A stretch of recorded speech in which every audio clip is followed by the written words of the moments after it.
Hi, my name's Joe. I'm an alcoholic.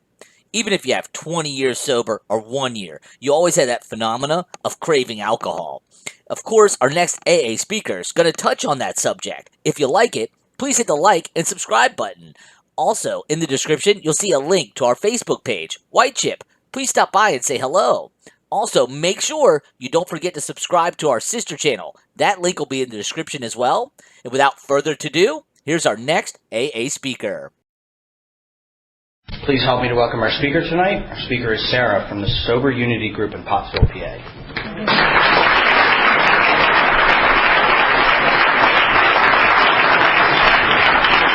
Hi, everybody. My name is Sara Sender, and I'm a gratefully recovered alcoholic. Thank you very much for inviting me to come here. It's always an honor and a privilege to do so, even though I get really nervous, and, hopefully that's not going to get too much in the way, because there's still a part of me as an alcoholic that, wants to sound good. You know what I mean? I want to impress other people. I look to human people, human powers to get that hit, that ego hit that, will kill me as an alcoholic, frankly. I've learned how to live with my ego and try to surrender it, and I'm really hoping that, God will do just that, and that He'll just speak through me so that I don't share the message that I think you want to hear or the one that I want to tell, but really, the truth, and that I share the message that God would have me tell. So in order to do that, I'll stick to the basic guideline of, what we were like, what happened, and what we're like today, which is basically the story of my spiritual awakening. My sober date is July 25th, 1997. I have a sponsor who has a sponsor, and I have the honor and privilege of sponsoring some women. Right now, my home group is the Sober Unity Group of Pottsville, Pennsylvania. This is a very new development for me.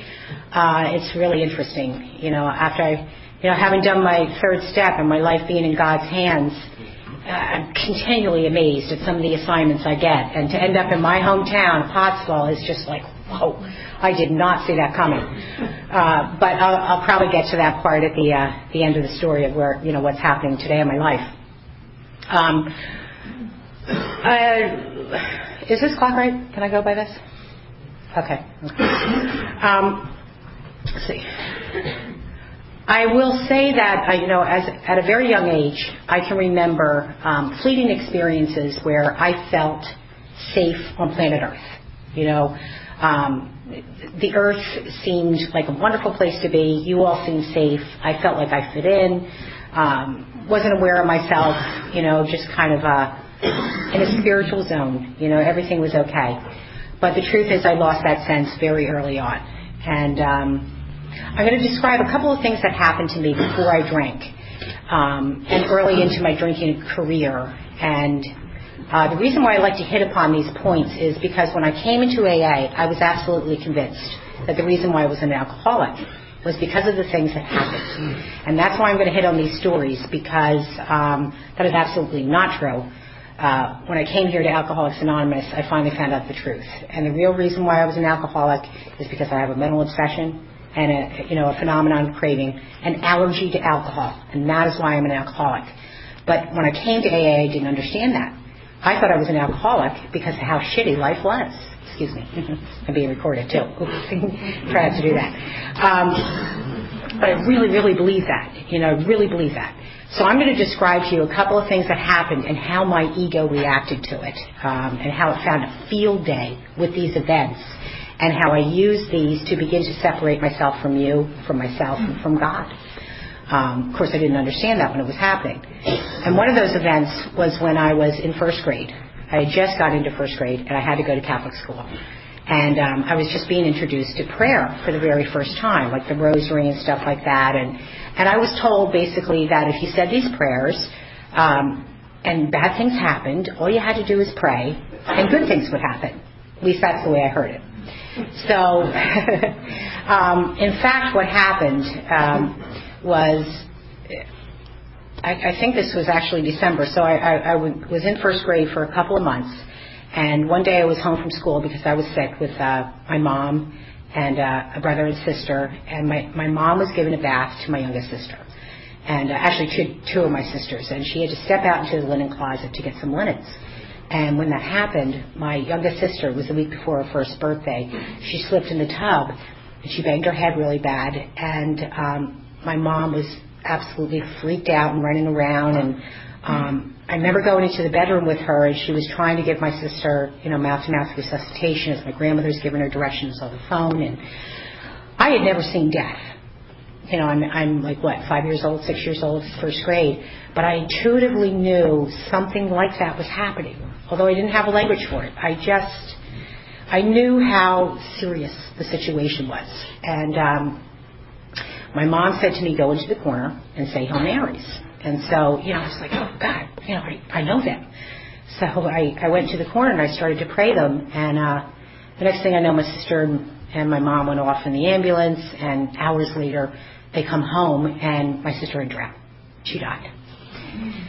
Now, I would have sworn to you when I came to Alcoholics Anonymous that anybody would drink if you started out with an experience like that when you're being introduced to God. That's what made me an alcoholic, It had nothing to do with it, but the way I reacted to it was very, very alcoholic. It was an event that my ego grabbed onto, looked at in a certain way, made decisions about God, and they were based on experience.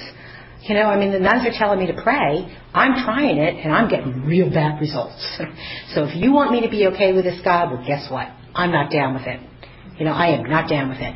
And I literally took it upon myself. It kind of cracks me up because I'm so sort of conservative and shy by nature as a sober woman. But when I was a kid, I was tyrannical.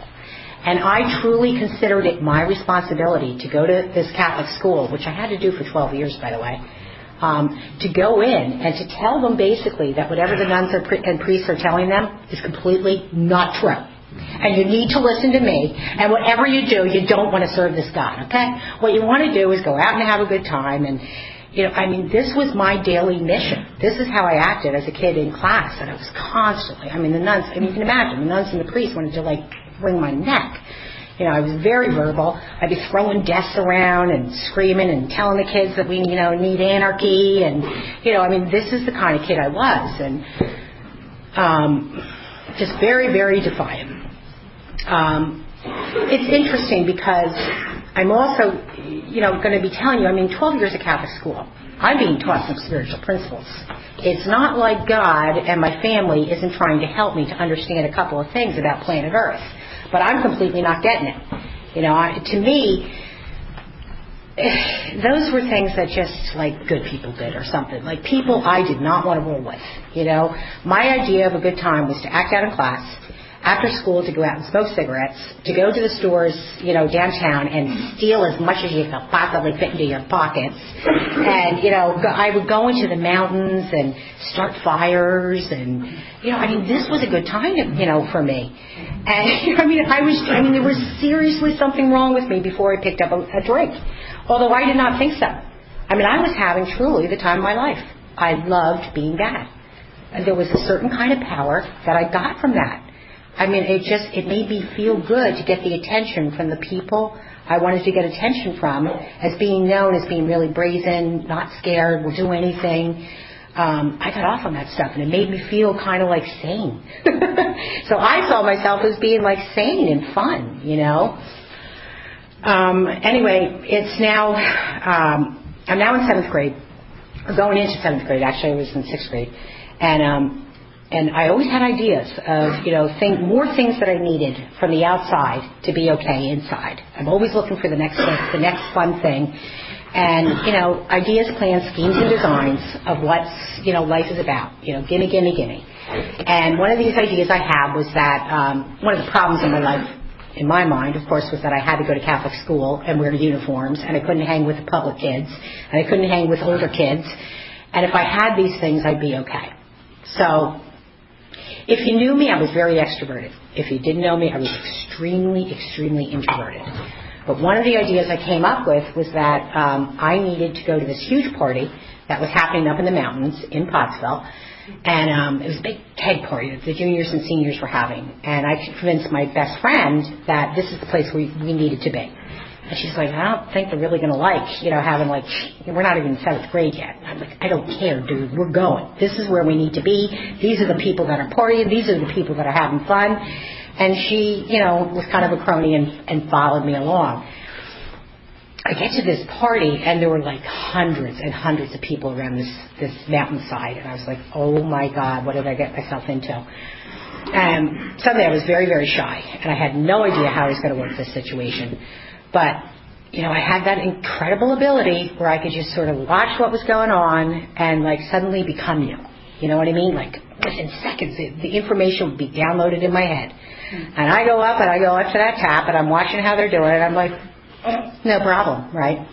So I go up, acting like I've done this a million times. Of course, I never had. And I noticed with that very first beer that I began to start to experience a sense of ease and comfort. Suddenly, all that noise of how am I going to work this situation, all the shyness, they're going to be so pissed if they find out I'm from, in 7th grade from the Catholic school, all that stuff went away. And the next thing you know, in my mind, everybody really wanted me there. You know what I mean? In my mind, you all now wanted to be my friend. I mean, this is happening so fast, it's incredible.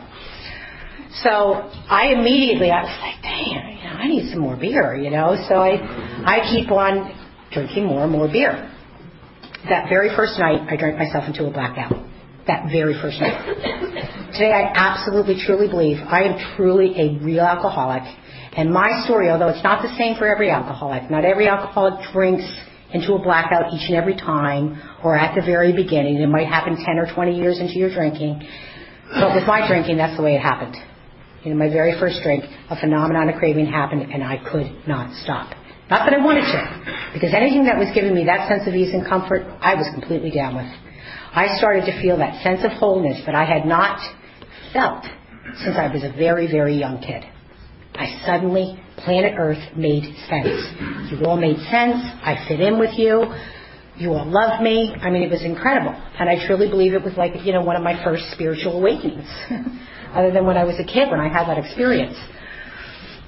But I drank myself into a blackout, and there were immediately prices that I had to pay. And one was that, people were talking about me. Like, who does she think she is? You know what I mean? She should not be running with these people, and we don't want her around, and so on and so forth. But there was, of course, a certain population who kind of liked my moxie. You know what I mean? They kind of liked that I liked living on the edge like that, and they thought it was funny. You know what I mean? They thought it was kind of cool. And so they took me into their circle. And those are the people that I began to run with. And I didn't care that anybody else was having a problem. To me, you guys just did not know how to live. If you were having a problem with me, that was really your problem. And for years, I had an awesome, awesome time. I really did. I mean, there were prices I had to pay, but I was very willing to pay the prices. Absolutely willing. I did not care if my reputation was getting ruined. I really didn't care what you thought about my reputation. You know what I mean? The people that I was running with were basically paying the same prices, and it was, kind of like the golden years to me. I got into drugs. I'm not going to go much into that, story out of respect for Alcoholics Anonymous, but, they came into my story like within a week. And just about every single one you could do within a week, And that's the way I rolled. That's what I did. And I couldn't get enough of them, and I was willing to pay the prices, and life was fabulous. And this is the way it went until I was about 18 years old. And, of course, I had a new plan. Pottsville wasn't even close to being hip enough for me. I had to get the hell out of that town. So I was able to schmooze my parents into convincing them that I really needed to be in California. That's where I needed to go to college. And even though I was student 198 out of 199, it was a private college, and if you had money, you got in. And that was the situation, and I got into this college. And now I'm 3,000 miles away from all the people that just don't know how to have fun. And I'm finally, in the right environment. And, things are really good that first year of school, but towards the end of the year of college, or actually I did finish that year of school together, my first freshman year, partying my ever-loving brains out. And now I'm drinking on a daily basis. I'm drinking on a daily basis. It's a lot easier to get away with this now because nobody's breathing down my neck. Nobody's watching me. I'm away from the parents. I had a sister who had struggled all of her life. I'm really honestly not sure to this day whether it was untreated alcoholism or if it really was manic depression, schizophrenia, or something else. But from the time I was 17, she started to go in and out of mental institutions, and she changed completely. Her personality completely changed, and she was tortured. She was absolutely tortured. And so I finished my freshman year of college, and I get a call one day, and I found out that Katie had committed suicide. And I hate to say publicly how I reacted to that, because my sister and I, she had shared my bedroom with me my entire life. We were as close as you could possibly be. But I had now gotten so self-centered, and this was going to take me years in AA to really be able to see this and true serious inventory, to be able to tell myself the truth. I had gotten so self-centered that I was actually rather relieved when she died. And it wasn't that I hated her, it was that, I just couldn't stand watching her suffer anymore. But what pains me so much is that I was so self-centered that I was not able to be there for her, that last year and a half of her life, because I was that self-centered and that self-involved, You all taught me how to heal from that and make amends, in that area of my life too, which is a great miracle, and I'm so grateful for that. But I started to notice after that happened that drinking and drugging just wasn't quite as fun. And of course, I didn't have a problem with any of that stuff. It never crossed my mind I could be having a problem with that, but anybody would have a problem if, their sister drowned and then their sister committed suicide. So I'm starting to think that, these are my problems, and I'm starting to become very, very self-aware. And I'm starting to drink and drug, and now I'm starting to pay prices. And I'm starting to experience incomprehensible demoralization. I don't know where the hell it's coming from. Suddenly my blackouts are not funny. Now I'm waking up with guys I do not know. Players that I had no business running with. You know what I mean? Like, having my college crowd on the one side and, the other crowd on the other side that I'm partying, into blackouts with. And I'm really feeling like, I'd have a blackout, so I wouldn't be able to put together the full events of what went down, but I'd have enough information of, like, clothes that were missing, strange places I'm waking up in, strange people I don't know, to know that this was not cool. This was not cool. You know what I mean? I was really getting kind of scared of it. But, I really thought that I was disturbed inside because of the death of my sister. I always thought that that's what it was. And I also began to think, well, you know what? I better get the hell out of California. California's not cool enough anyway. You know what I mean? This whole thing was a bummer. They're not as much fun as I thought they were. So what I really need is Hawaii. So, because I had gotten, I started to run with the California surf crowd, and they just started to tell me about the big waves and with the underground surf scenes. And I was like, dude, California waves suck. I didn't even surf. I was a skier actually, but so suddenly I'm like, that's what I need to do. Yeah, I need to move to the North Shore of Oahu. But I was thinking to myself, now how am I going to convince my parents that I need to move to Hawaii? They are just not going to co-sign this. So I applied to a good private school in Hawaii. Again, it was not based upon grades. If you had the money, you were getting in, because I did not have impressive grades. And I convinced my parents that they had a great program, a cultural program. In fact, you can take a ship that they own, and you could sail around the world, and you really get to learn things, and I don't know why, but they allowed me to do it. So next thing you know, I'm living on the North Shore of Oahu. And it was incredible. There's a story in the back of the big book that actually is attributed to Charles Dickens, where this phase of my life it talks about, the best of times and the worst of times. And this is when that was happening. I guess I'm about 18, 19. I'm living on the North Shore of Oahu. Okay, I'm running with a really cool crowd. They really were. People from all around the world. We're having an amazing time together. And it's been now about 9 months since my sister drowned, and I'm doing everything I can to try to put all my energies into having a great experience in life. You know what I mean? Because life is really scaring me now. And I'm drinking on a daily basis. I'm drugging on a daily basis. And all of a sudden I get a phone call that my father died. He's 49 years old, and he's playing tennis He was in great shape, too. It was just incredible. I mean, it was just still is very hard for me to believe because he was an athlete. He was playing tennis, always was an athlete. He had been to the doctor the week before. He was told he was in great shape, and he has a massive heart attack and died. And this is in, the same year that my sister had committed suicide. And now, please keep in mind, this does not make me an alcoholic. Although when I came here, I absolutely would have convinced all of you that anybody would drink and drug the way that I did if you had those sort of things happen. And you'd have a problem with God. And that wasn't true at all. I was an alcoholic from the very first drink that I picked up. I was an alcoholic when I was a kid before I picked up the drink, But what happened was, this was the period where I started to try to come up with formulas of how to drink successfully. And I started to realize I better get away from some of these street drugs. This is getting nasty. I mean, I'm now paying prices and incomprehensible demoralization. I'm with the crowd I wanted to arrive with. You know what I mean? These are the people I most wanted to impress.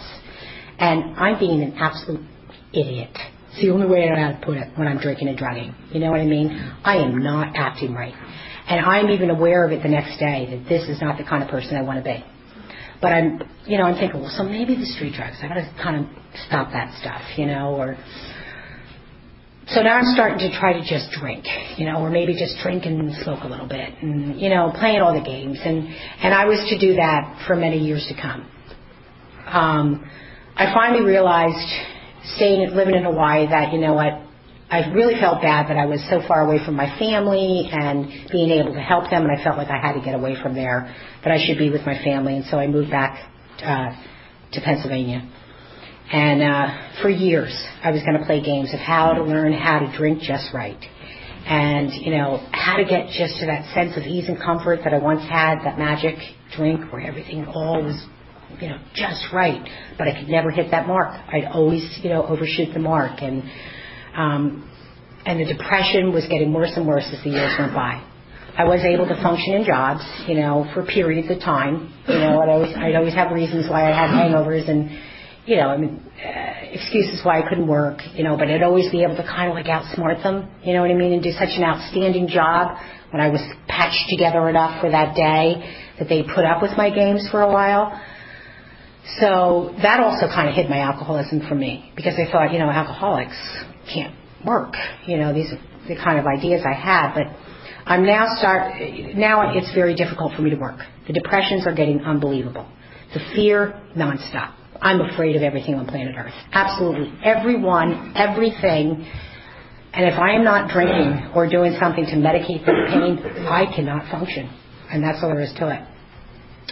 So now I'm getting suicidal because nothing is working anymore. And I'm starting to go into institutions for depression. And I'm convinced, I got the impression somehow that if I just talked about my problems long enough, they were going to go away. I really thought that. But if you just work with the right therapist and they just get to that magic thing, you'll suddenly be free. So I would be so honest with them, but everything but my drinking and drugging, you know what I mean? But all the problems I had, and how basically everything was my mother's fault and God's fault. And I really thought that was going to be some sort of a magic way to get free. After years of this, and, all my relationships destroyed, still drinking through all of this, I had a therapist, and I really believe that I know this is one of the times that God walked into my life. Although I didn't know it when it happened. I had a therapist who was working in conjunction with my psychiatrist, who now had me on a therapy. I always have to say this because it's just so funny. He was doing the best he could. I'm not here to make him wrong, and I was not giving him facts about how I drank or drugged. It just wasn't. So, he was only working with the dishonest patient that he had, trying to help her the best. He convinced me I had a panic disorder, because I was having panic attacks like every 10 minutes. And the only way that my particular panic disorder would be fixed would be through benzodiazepines. So he had me on a formula where I did 3 2-milligram Xanax a day and Ativan as needed. So, and Ativan was needed for any time that I had fear or panic, which was constant, absolutely constant. So I'm, of course, drinking on top of this. I'm no longer doing street drugs. Now I'm doing the drugs I'm allowed to have. Now I'm drinking very much like Dr. Bob, because I truly could not function. I could not go out of my house if I didn't have one of these benzos in me. Absolutely could not go out of my home and deal with planet Earth unless I had this medication. And today I know that if it wasn't the benzos, by now I would have been drinking on a daily basis in the morning. I know I would have, but I had found this other solution. Of course, I'm drinking every night, and drinking on top of benzos, not a good idea. I did this formula for like 10 years, 12 years. I'm actually still burned out and kind of like fried in the brain as a result of that little, how long I did that. So I actually still don't really remember how long I did them. But the thing that really sticks out in my mind is that I worked with a therapist in conjunction with this shrink about the problems I was having in my life. And she said something to me that really got my attention. She said, Sarah, she said, I think that your problem, she said, I don't think it's depression, and I don't think that it's anxiety. And she'd been working with me for a long time, several years. She said, I think that what your problem is that you're an alcoholic and a drug addict. And she said, and I'll tell you something, and I could get fired, and you know it as well as I do. But I think if you continue to take this medication that this doctor is prescribing you, that I work for, you're going to die. She said, and furthermore, your depression is never going away, because alcohol is a depressant. And until you stop drinking, you're never going to get free. I was so suicidal for so long that it was the scariest thing I ever heard, but she really had my attention because I knew her job was in jeopardy. I knew her job was in jeopardy. That she was trying to tell me something and willing to risk her own job to try and help me. And I was like, oh, God, well, what do I do? And she convinced me that I needed to go into detox rehab. I was so scared of the suicidal thinking and the panic disorders, and it was so beaten down. I'm now about 35 years old. I just can't take it anymore, that I was willing to do it. But I really believed, like her, she was not an alcoholic, she was doing the best she could. I believed if I went in and did this detox, that maybe, the depressions were going to go away. The fears were going to go away, That seemed to be what she was telling me. So I went in, and let me just tell you, it was the detox from hell. From hell. Because I was on the benzos for like 10, 12 years, drinking daily since I'm like 18, 17 years old. I'm now 35. I was out of my ever-loving mind. I truly was. But I needed to go through that. And it was in my system for so long that actually I had to go through a couple of detoxes. It was a very erratic time. There were a couple of detoxes, a couple of institutions, in and out of AA a couple of times, and I hardly even remember it. That's the truth of my first experience around AA. My sober date is July 25th, 1997. I'm going to backtrack to about a couple of years before that, so I guess it's around 95, and I'm coming around AA, and I'm like waiting for this miracle to happen. Like, when is this depression and fear going to leave? She told me if I stopped drinking, it was going to go away. But it was getting worse and worse and worse. And, anytime I have a resentment, I'm getting pissed, and I'm leaving AA, and I'm drinking, and I'm playing all kinds of games. And one night, I just really felt like I was done. It was July 25th, 1997, and I came in and I asked a woman if she would help me, and she was willing to help me, which was really unbelievably commendable because the track record I had for 2.5 years in AA, I wasn't looking like a successful sponsee. But she was like, she was willing to work with me. This woman really helped to save my life. She truly did. She gave me the very, very best that she had, and she gave me everything that worked for her. Okay, so I don't in any way mean to sound demeaning or to make this experience bad or wrong, but I'm just going to try to emphasize instead on the experience itself. At this time, I'm living in Philadelphia, in Center City, and a lot of what was happening down there at that time was people would go through the 12 and 12, and they were kind of doing a step a year. And that was what I was doing with this particular woman who it worked very well for her. And I'm doing everything she's telling me to do. Okay, I'm doing everything. I'm involved in the home group. I'm trying to set up chairs, clean up the coffee. I'm working with her once a week. I'm meeting with her once a week. I did my 4-step out of the big book. I wrote for a year, following the directions precisely. I became a GSR. I even tried to sponsor some people. And I was completely stark raving mad by year 6. So this is like 6.5, 7 years ago. And of course, I would hear people say, women with the women, men with the men. You'd never go to a man with your problems or try to get help in AA. But there was this one person that would run around in Philadelphia who originally I really did not like at all. Didn't like at all. He seemed like an AA cop to me. The way I heard him was that you're not doing AA right. He always seemed to be talking about the big book, and I'm like, yada, yada. I mean, he reminded me of those Catholics I couldn't stand. You know what I mean? Very not into this person at all. But it's now 6 years of doing this, and my depression has only gotten worse. It hasn't for my sponsor. She's gotten free. My fears are so incapacitating at times that it was like, people had to drag me out of my house if I let them in my house to drag me out. I am so sick now, it's not even funny. So I'm thinking, well, I must have alcoholism and what I call the shit nuts disease. Because apparently it's not depression. Nothing fixes.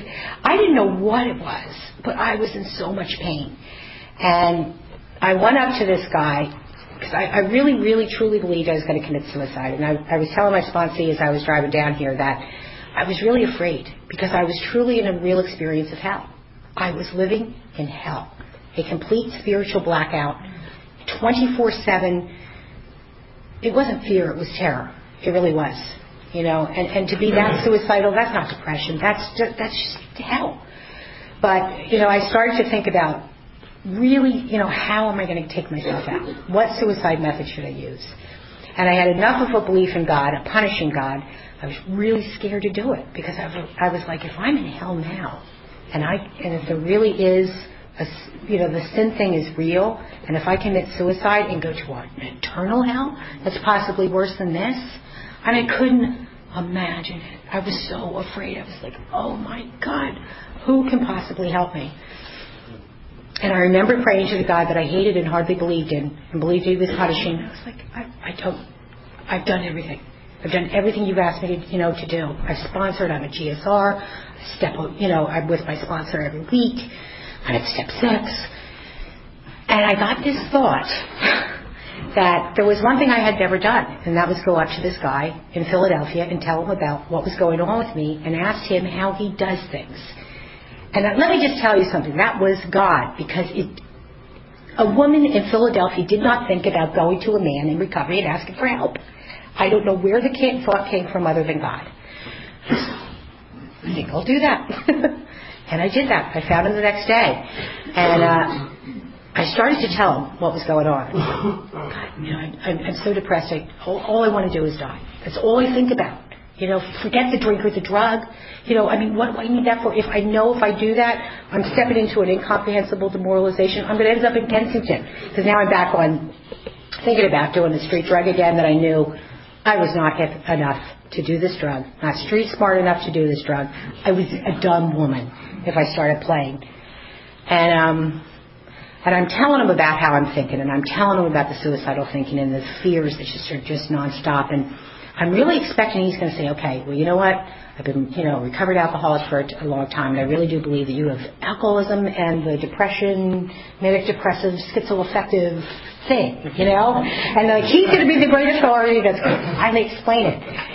And he's looking, and he's a big, tall guy, and he's very respectful, and he's listening to me, and I'm telling him about how I can't leave the house, and on and on and on. And finally I said to him, so what is it that I have? And he said, well, I know what you have. I said, wow, what is it?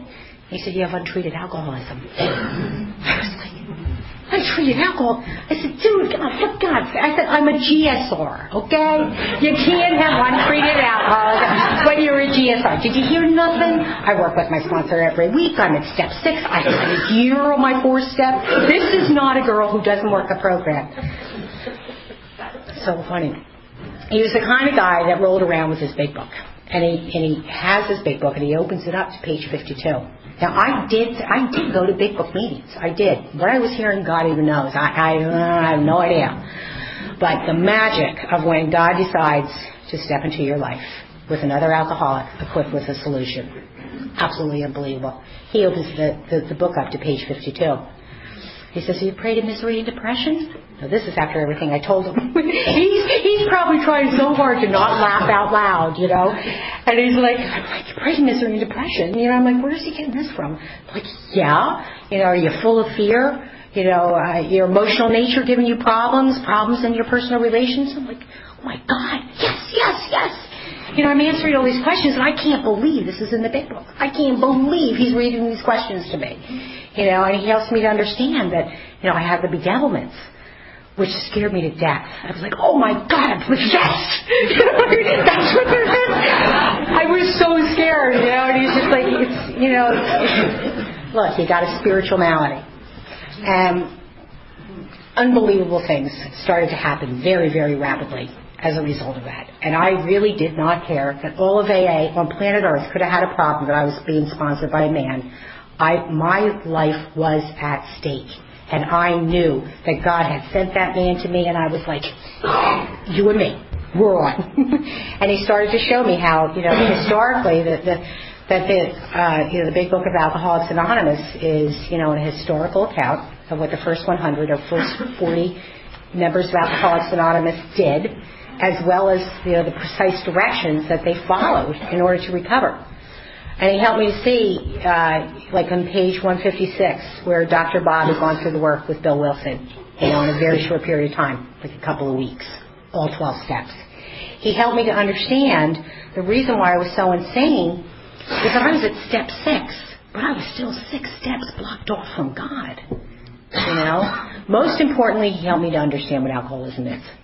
I never got it. I just did not get it. And I'm sure this is not Alcoholics Anonymous' fault. I'm sure that there were people in these meetings trying to say this, but I didn't hear it until this time. And he helped me to understand that I had a mind that obsessed, you know, constantly to try to find ease and comfort. It didn't matter how long I was away from a drink. I could never predict when I was going to start again once I was stopped. And when I was stopped, I always say that wrong. He helped me to understand that my mind was simply going to obsess to try to find ease and comfort. And that was my experience. That's what my mind would do. And then, of course, when I would pick up the drink, I could never stop because I had that phenomenon of craving, that allergy or abnormal reaction to alcohol. And that had been happening to me since I was 11 years old. There were probably only a dozen times in my entire life that I didn't drink until a blackout. Not that everybody drinks like that, but that's truly the way I drank. Most importantly, he helped me to understand that Alcoholics Anonymous is not here to fix the mind or the body of the alcoholic because they're broken, and that no human power was going to be able to fix them. He helped me to understand that what AA does is it treats the bedevilments, that underlying misery, that, you know, the being prey to the misery, the depression, the fears, you know, my relations all destroyed, that is what Alcoholics Anonymous is designed to treat. He also helped me to understand that no human power was going to be able to fix me, including him. He was just another drunk. But all he could do was give me the directions from the big book. No opinions, no ego. We were going to follow the directions of the book. And he would share experiences with me of how he got free of this thing. And he said if I followed the directions precisely, you know, that I could have the experience of freedom that he was sharing. And that's exactly what we did. And in a very short period of time, I went through all 12 steps. I didn't make every amends. You know, I started on my 9th step, was making amends, and I'm practicing 10, 11, and 12. Well, what happened was I was still very egotistical. Oh, my God, was I egotistical still. And I didn't know the flavor of ego yet. You know, I thought I had recovered and that was it. You know, I'm golden now. And what I did was, because I was very upset about my experience as a real alcoholic, going through a step a year, and that people, I felt, were getting the impression that they could go through a step a year, that, like, that just wasn't working for me. It was almost killing me. So I went out in Center City, and I started to preach the big book. And only in a way that a Bill Wilson type could. I mean, I was out there. Suddenly, you know, where preachers always, like, turn me off, I was the preacher extraordinaire now. I mean, it was unbelievable.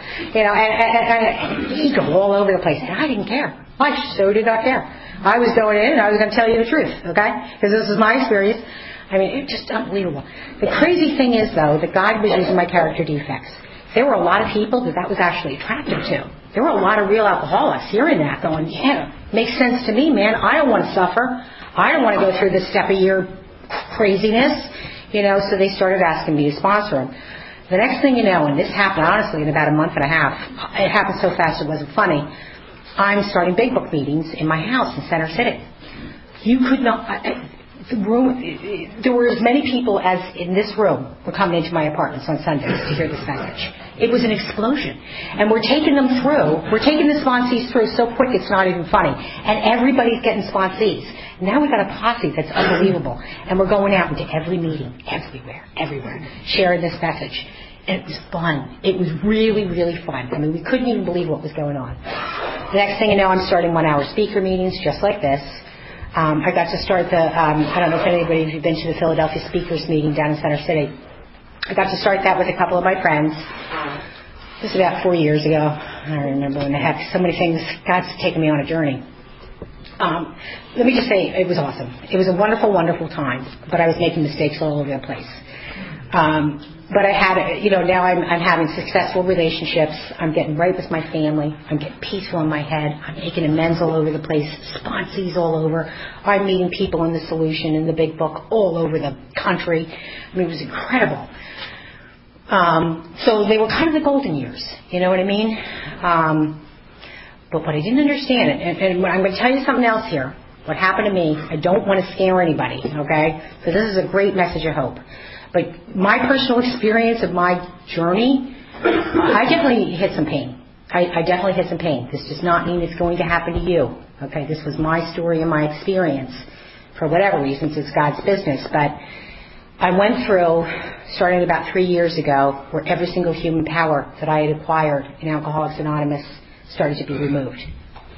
Now, a lot of this, the truth is, there were problems of my own making. I made a lot of bad decisions, and I had prices to pay. I mean, spiritual principles apply no matter how immature you are in your spiritual growth. You know what I mean?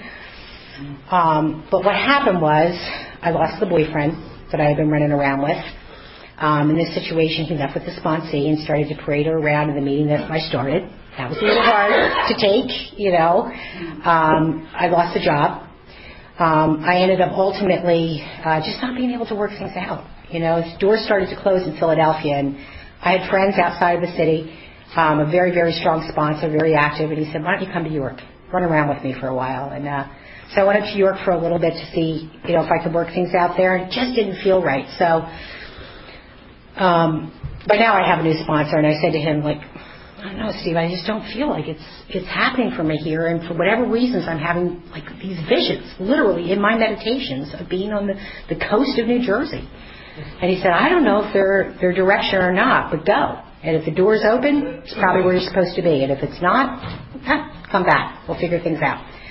I went up. I got a great job. Tons of sponsees. Got very involved in the Barnegat group. There is a solution. That was my home group. Had a great, fantastic time, and I really felt like things were starting over. The company I'm with downsizes. I lose my job. My car gets destroyed by a drunk driver who had stolen the car, didn't have a license, so I had no compensation for my car. So now I've lost the boyfriend. I've lost the hometown. I've lost a lot of sponsees and my people. You know what I mean? I'm starting in a new place. I don't know them real well, and I've now lost my job. I've lost my car. And now my back goes out. And when I mean my back goes out, I need to beat the band. My disc literally exploded in my body to the size of a hamburger. I was terrified. I'm doing all the things I'm supposed to be doing. I'm sponsoring people. I'm sticking close to my sponsor. Dude, I'm sticking close to my sponsor. I needed direction. I'm praying. And I am scared like I can't even explain. And there was a doctor who looked at my back and said, look, what we're going to have to do is we're going to have to take out your discs, okay? And we're going to have to put in titanium rods and possibly a basket around you. And I'm like, you got to be freaking kidding me. Now, I'm an alcoholic, okay? So immediately, you can imagine my reaction. I'm seeing myself paralyzed now. You know what I mean? I'm now paralyzed. Going around and helping God's kids, that's all I've been trying to do. And He's taken everything from me. And, I cannot even tell you how insane I was during this period. But what happened was I told a member of mine the Barnegat group what was going on, and I said, I can't believe this. If the doctor makes a mistake, I could be facing paralysis. Like, what is God doing in my life? You know, why is this, what is happening? And nobody really could answer that question. And I'm now talking to a woman that I actually found on XA Speakers, Valerie from Richmond, Virginia. And I'm telling her what's going on.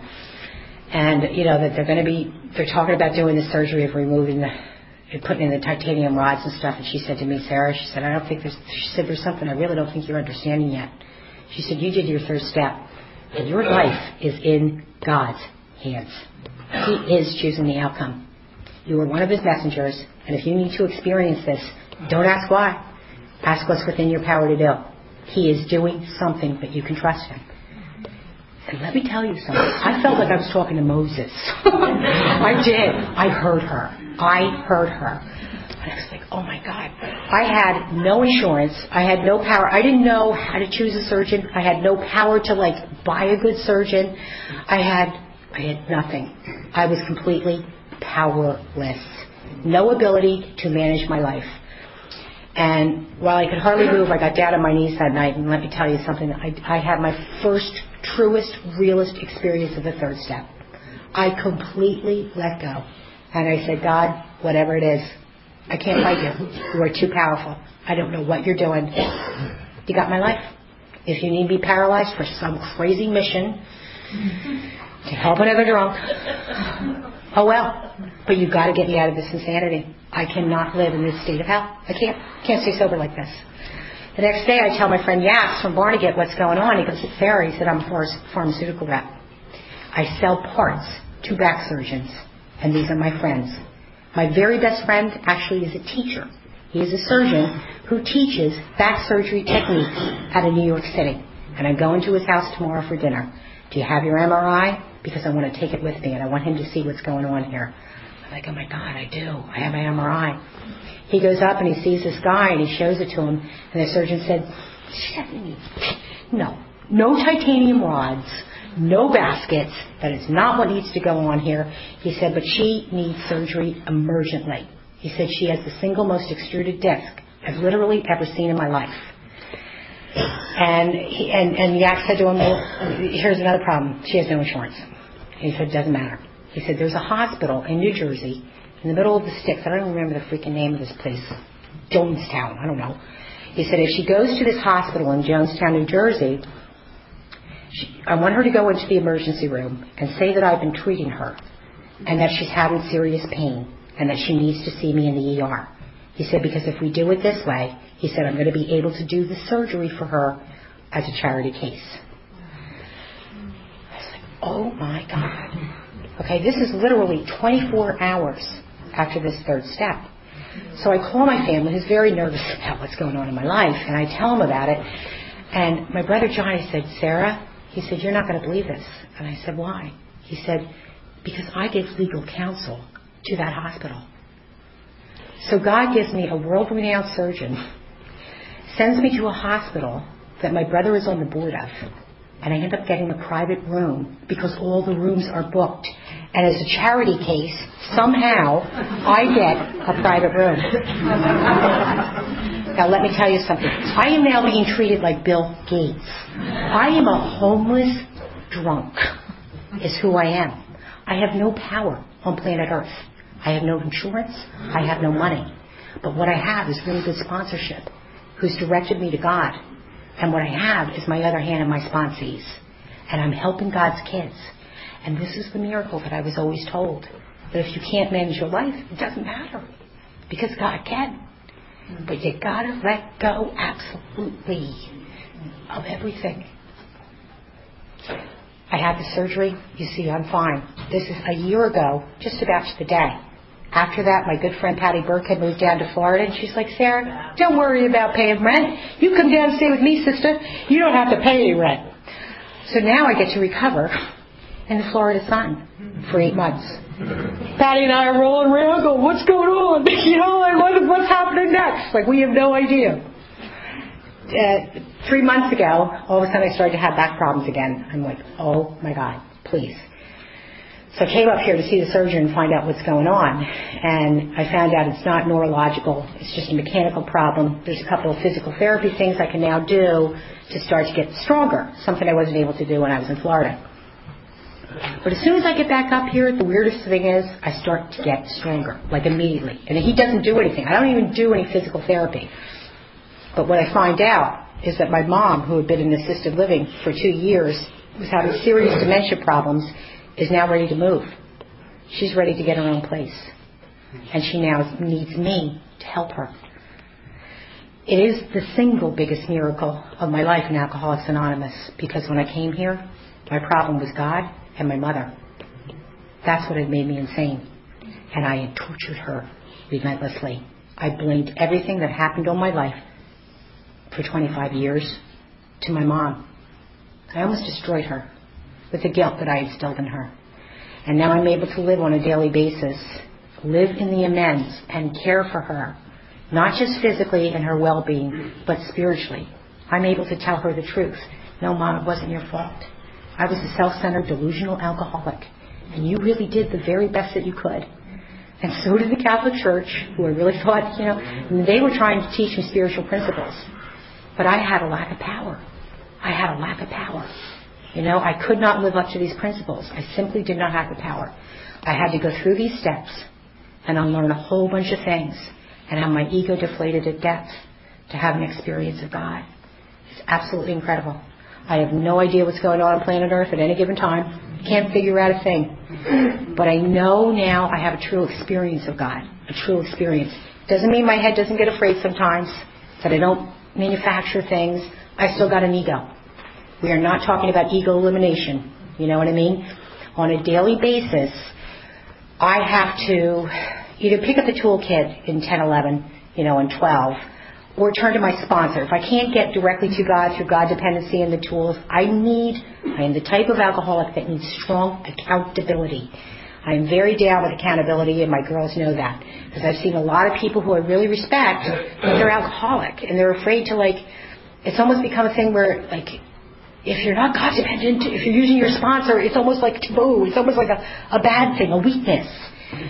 And I've seen a lot of wacky things go down at Alcoholics Anonymous, including my own choices. I'm not throwing any stones here, but I hold myself accountable, and I stay very, very active. Now I'm in my hometown. I'm trying to bring in speakers from all over, different areas. They're coming in from Philly, York, Quakertown. I just had Jeff here from this group a week or so ago. Just doing the deal, but now it's different. You know what I mean? I'm not kicking ass and taking numbers. I'm not telling them all they're doing it wrong. I'm more trying to just share my experience of what's happened in my life. I'm bringing some of, the God show, the people that are having this experience where they're finding a God who can manage their life when they let go. As a result of that, I have no obsession to drink. I can have thoughts, but I have a spiritual defense today. I have God between me and that drink. And when I have the thought, I recoil from it as though from a hot flame. A completely same reaction. It's absolutely amazing. These are not theories. These are true experiences that have happened in my life. And I can't believe that a broken down, busted up, and crazy person like me, that all I was suffering from was untreated alcoholism. And that the big book of Alcoholics Anonymous has a solution to that. And that it's God. And that it's not a theory. You can actually experience it if you follow the directions to the best of your ability. I'm very grateful to all of you. Thank you for letting me share.